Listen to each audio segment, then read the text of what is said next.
이제 다 함께 사도신경으로 우리의 신앙을 고백하며 새벽 기도회로 하나님께 나아가겠습니다. 나는 전능하신 아버지 하나님 천지의 창조주를 믿습니다.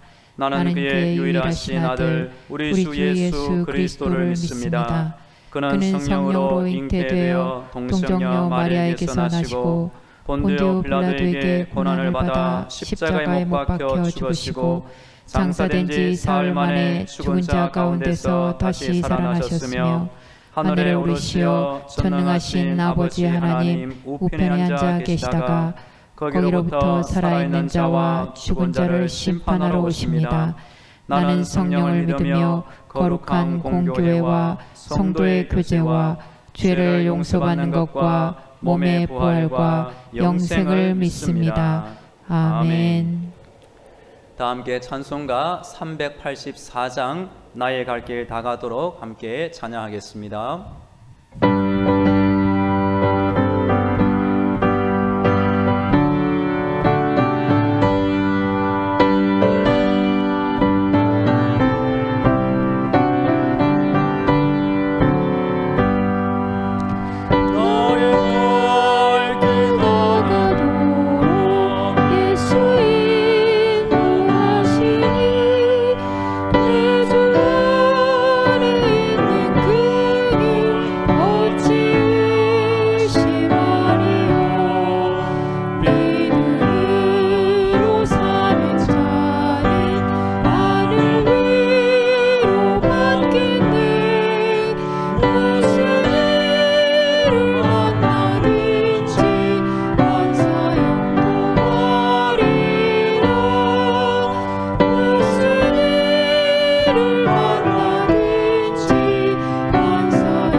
오늘 우리에게 주시는 하나님의 말씀은 구약 다니엘 6장 10절부터 18절까지의 말씀입니다. 하나님의 말씀을 봉독하겠습니다. 다니엘이 이 조스의 왕의 도장이 찍힌 것을 알고도 자기 집에 돌아가서는 윗방에 올라가 예루살렘으로 향한 창문을 열고 전에 하던 대로 하루 3번씩 무릎을 꿇고 기도하며 그의 하나님께 감사하였더라. 그 무리들이 모여서 다니엘이 자기 하나님 앞에 기도하며 간구하는 것을 발견하고 이에 그들이 나아가서 왕의 금령에 관하여 왕께 아뢰되 왕이여 왕이 이미 금령에 왕의 도장을 찍어서 이제부터 30일 동안에는 누구든지 왕 외에 어떤 신에게나 사람에게 구하면 사자굴에 던져넣기로 하지 아니하였나이까 하니 왕이 대답하이르되 이 일이 확실하니 메대와 바사에 고치지 못하는 규례니라 하는지라. 그들이 왕 앞에서 말하여 이르되 왕이여 사로잡혀 유다 자손 중에 다니엘이 왕과 왕의 도장이 찍힌 금령을 존중하지 아니하고 하루 3번씩 기도하나이다 하니 왕이 이 말을 듣고 그로 말미암아 심히 근심하여 다니엘을 구원하려고 마음을 쓰며 그를 건져내리고 힘을 다하다가 해가 질 때에 이르렀더라. 그 무리들이 또 모여 왕에게로 나와서 왕께 말하되 왕이여 메대와 바사의 규례를 아시거니와 왕께서 세우신 금령과 법도는 고치지 못할 것이니이다 하니 이에 왕이 명령하매 다니엘을 끌어다가 사자굴에 던져 넣는지라.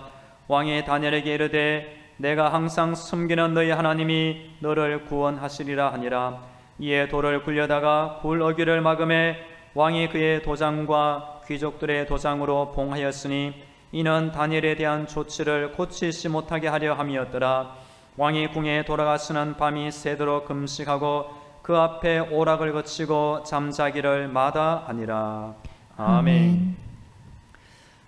하나님께서 하늘의 문을 여시고 성도 여러분의 모든 기도에 응답하시기를 축복합니다. 우리도 오늘 하나님의 전신갑주를 입으시고 예수님의 피보혈로 무장되어 승리하는 날이 되면 좋겠습니다. 우리 성도들이 고난에 대해 이해할 수 있는 두 분의 교훈을 소개하고 싶습니다. 돌아가신 고 오카노 목사님이 쓰신 책 중에는 고통에는 뜻이 있다라는 책이 있습니다. 이 책에서 목사님은 성도가 당하는 그 고통 안에는 하나님의 분명한 뜻이 있음을 알려주십니다. 성도가 살면서 당하는 고난 안에는 오카노 목사님이 알려주신 하나님의 뜻 외에도 제가 깨닫기로는 하나님의 길이 있고 마지막에는 하나님의 복도 들어 있습니다. 고린도전서 10장 13절에 보시면 사람이 감당할 시험 밖에는 너희가 당한 것이 없나니 오직 하나님을 믿고사 너희가 감당하지 못할 시험 당함을 허락하지 아니하시고 시험 당할 즈음에 또한 피할 길을 내사 너희로 능히 감당하게 하시느니라. 하나님은 성도가 고난 당할 때에 피할 길을 내시고 새로운 길로 인도하십니다. 그리고 고난의 마지막에는 그 고난에 합당한 하나님의 예비해 놓으신 복이 들어있는 것입니다. 두 번째, 규장문화사를 세운 여운학 장로님은 고난을 변나명용으로 정리해 알려주고 있습니다. 변, 고난은 변장된 축복입니다. 나, 잠든 영혼을 깨우는 하나님의 기상 나팔입니다. 명, 하나님은 우리 성도를 명품 크리스천으로 만들고 계시고 용, 고난의 용광로를 지나야 우리가 정금 같은 신앙이 된다고 영운학 장로님은 알려주고 있습니다. 이번 주 금요일까지 새벽기도의 말씀은 인간의 결심과 하나님의 은혜라는 주제로 말씀드리고 있습니다. 사람이 먼저 무언가 결단하면 하나님은 그 결단을 귀하게 보시고 예비해 놓으신 은혜를 내려주십니다. 오늘은 다니엘 6장입니다. 이때 다니엘의 나이는 80세가 넘은 노인이 되었습니다. 노인은 육신의 시력은 취약해 잘 보지 못하지만 기도하는 사람은 영적인 눈이 오히려 더 밝아지는 법입니다. 창세기에 나오는 야곱은 젊을 때 악착같이 움켜쥐고 도무지 인간적인 매력이 없이 지냈지만 애굽에 도착한 130세 이후에는 자녀들의 장래일을 미리 예언하고 축복해 주는 또 다른 영적 거장이 되어 있었습니다. 사도 요한은 젊을 때에 보아느게 곧 우레의 아들, 성질이 급하고 무서운 사람이었지만 요한계시록을 기록한 90세쯤에는 사랑의 사도로 변해 있었고 하늘이 열려 세상 종말의 환상을 볼 수 있는 예언자가 되어 있었습니다. 성경에는 두 개의 사랑장이 있습니다. 잘 아시는 대로 고린도전서 13장도 사랑장이고 사도 요한이 인생 후반부에 기록한 요한일서 4장이 알고 보면 더 큰 사랑장입니다. 왜냐하면 고린도전서 13장 안에는 사랑이라는 단어가 9번 나오지만 요한일서 4장 안에는 사랑이라는 단어가 무려 31번 등장하고 있습니다. 예를 들면 요한일서 4장 7절과 8절 이 두 개의 구절 안에도 사랑이라는 단어가 총 6번이나 나오고 있습니다. 7절과 8절입니다. 사랑하는 자들아 우리가 서로 사랑하자. 사랑은 하나님께 속한 것이니 사랑하는 자마다 하나님으로부터 나서 하나님을 알고 사랑하지 아니하는 자는 하나님을 알지 못하나니 이는 하나님은 사랑이심이라. 다니엘은 젊은 소년 시절부터 뜻을 정하고 하나님의 특별한 은사와 능력 가운데 한평생을 살아왔습니다. 하나님 앞에서 크게 은총을 입은 사람으로 이전에도 몇 번 죽을 고비를 넘겨왔는데 오늘 6장에도 또 한 번의 큰 시련을 겪게 됩니다. 아마 다니엘은 자신의 인생이 사자굴 속에서 끝날 것으로 예상하고 아무 미련 없이 세상을 떠나려고 했을 것입니다. 하지만 하나님은 다니엘이 지금 죽을 때가 아니라 앞으로도 다니엘에게 계시와 환상을 보여주어 그것을 기록으로 남기는 마지막 사명을 준비하고 계셨습니다. 1절과 2절에 보시면 다리오 왕은 자신의 넓은 영토를 구분하여 지방 두령에 해당하는 고관 120명을 세웠고 또 그들 위에 총리 3명을 두었는데 다니엘이 그 3명의 총리 중 한 명이었습니다. 다니엘은 3절에 보면 여전히 마음이 민첩하고 왕의 특별한 신임을 얻고 있었습니다. 3절입니다. 다니엘은 마음이 민첩하여 총리들과 고관들 위에 뛰어남으로 왕이 그를 세워 전국을 다스리게 하고자 한지라. 그런데 이런 훌륭한 인물을 시기 질투하여 죽이고자 하는 악한 무리가 있었습니다. 그들은 왕의 조서와 금령을 이용하여 다니엘을 사자굴에 던져놓도록 간사한 계획을 세운 것입니다. 여러분, 신기한 것이 많이 있지만 그 중에 하나는 사기꾼들이 너무나 머리가 좋다는 것입니다. 요즘 인터넷을 통해, 휴대폰을 통해 아니면 자신의 몸을 통해서라도 사람들의 돈을 갈취해 갑니다. 예를 들면 고속도로 휴게소에서도 금방 차가 후진할 것 같아 보이면 차 뒤에 잽싸게 달려가 일부러 치고 넘어진다는 것입니다. 그러면서 옆에 같이 간 사람과 미리 짜고 협박하고 운전자에게 돈을 강제로 받아낸다는 것입니다. 여러분들도 특별히 휴게소에서 차 후진할 때 사람이 없는지 한번 꼭 확인하시면 좋겠습니다. 그런데 공의의 하나님이 계심으로 이 악한 무리는 자신들이 판 함정에 결국 빠져서 사자굴에 던짐을 당하고 말았습니다. 24절 말씀을 미리 한번 읽어보겠습니다.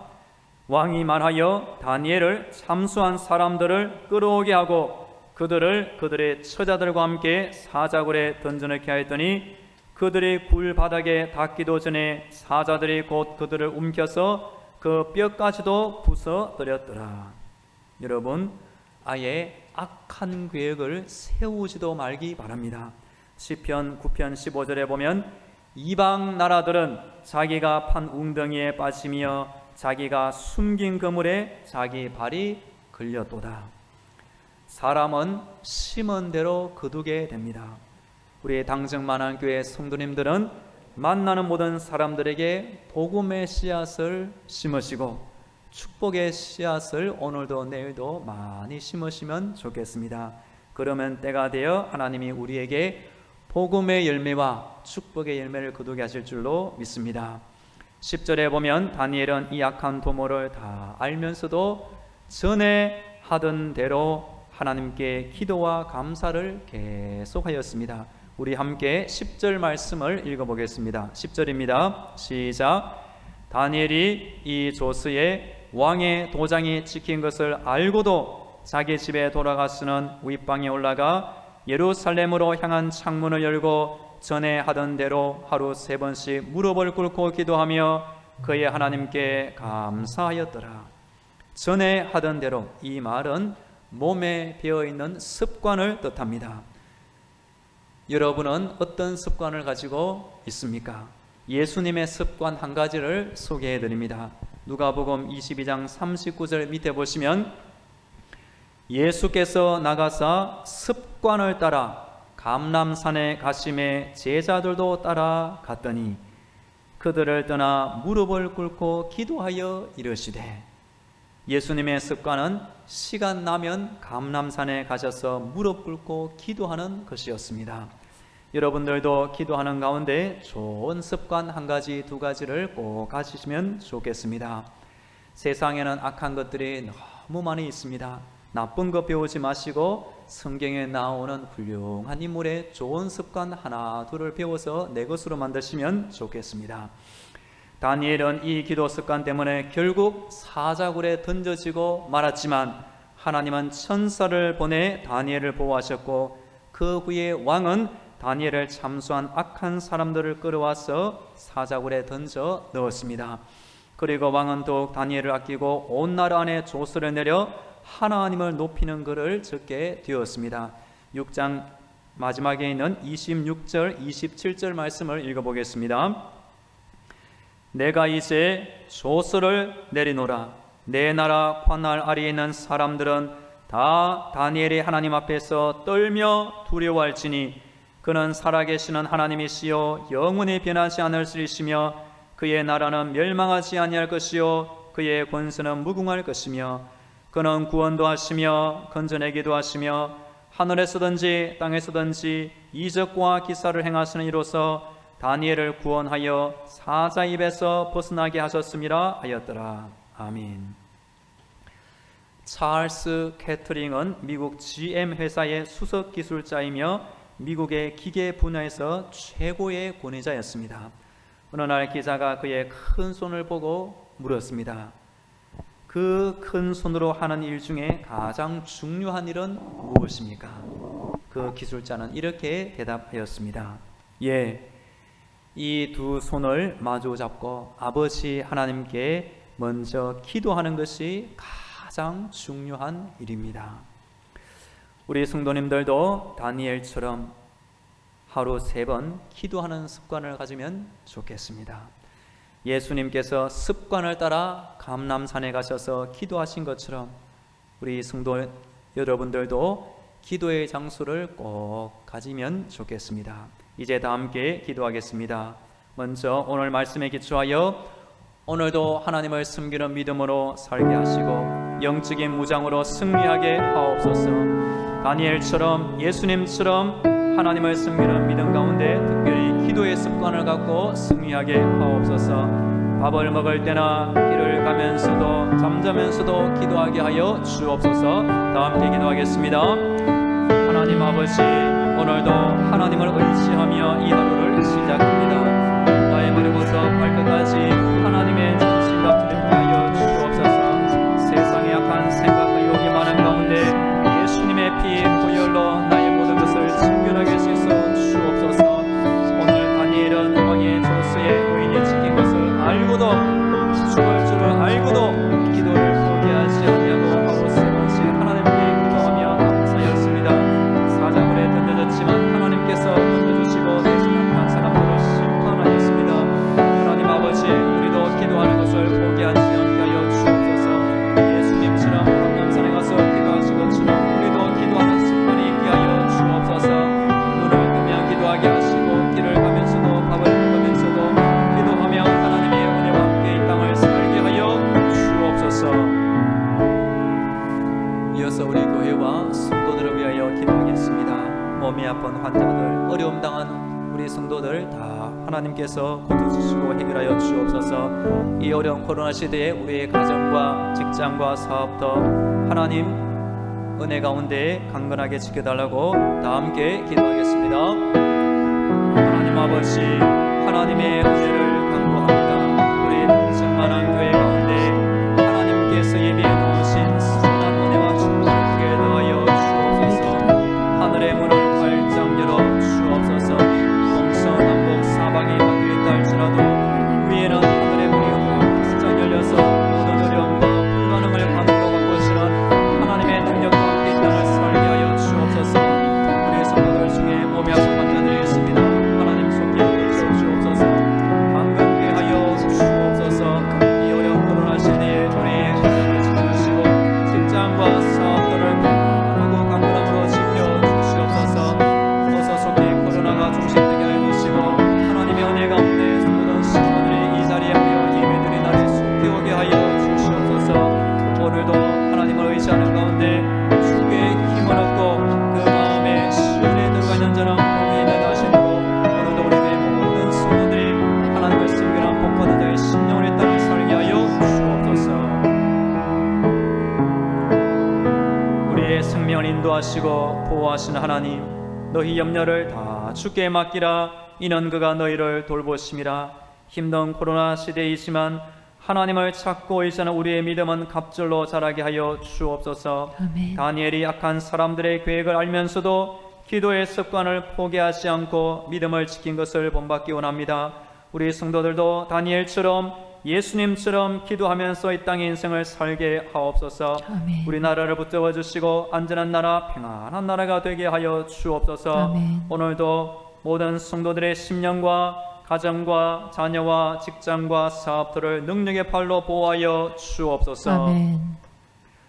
이제는 길이요 진리요 생명이 되시는 예수 그리스도의 은혜와 하늘의 문을 열어주시는 하나님 아버지의 놀라운 사랑과 때마다 일마다 도우시고 이루하시는 성령님의 교통과 충만하심이 오늘도 결단하는 믿음의 땅을 살아가는 우리 모든 성도들의 심령 가운데, 기도하는 모든 제목 가운데 영원토록 함께 하시기를 간절히 축원하옵나이다.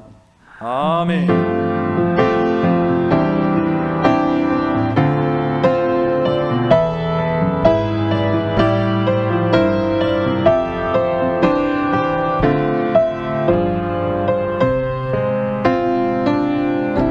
이제부터 계속 개인 기도로 하나님의 은혜를 간구하겠습니다.